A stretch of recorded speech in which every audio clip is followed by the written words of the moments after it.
Секоја година иста песна. Регионалниот патен правец Охрид-Ресен преку Галичица од местноста Корита до Отешево возима повеќе од 5 месеци е затворен за сообраќај на сите возила. Љубителите на природата и зимските спортови заглавуваат, бидејќи патот е непрооден и затрупан со снег.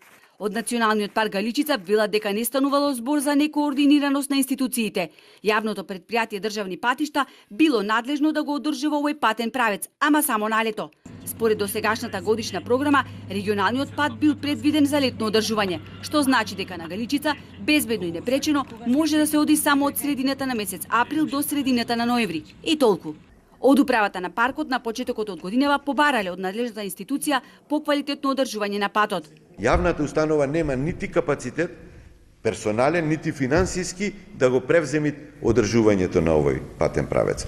Го замолив директорот барем за летното одржување да се пополнат дупките кои се на патот, а јавната установа превземат обврска да го исчисти патот, бидејќи добиваме забелешки по тој основ. Авантуристите разочарани се враќаат назад. Со непроодни патишта не се развива зимски туризам, постојано сугерираат туристичките работници. Ама зимските центри, тому е бизнис и мора да го одржуваат патниот правец. Ама тоа е стратешка одлука. Значи, ние во Охрид ќе треба да расчистиме. Сакаме да сме на листа на УНЕСКО и да го управуваме подрачјето според препораките на меѓународните организации, или не, велиме, не сакаме да сме поќе на листа на УНЕСКО, сакаме да имаме скијачки центар за алпско скијање. Еден обид за изграда на ски центар на Галичица пропадна пред 8 години, токму поради забелешките на УНЕСКО.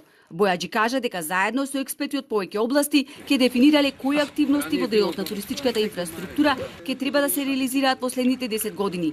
До тогаш надлежните треба да запрегнат ракави, бидејќи поради снежните наноси на патот на голем број туристи во овој период од годината им останува да уживаат во убавините на Галичица, ама со двоглед.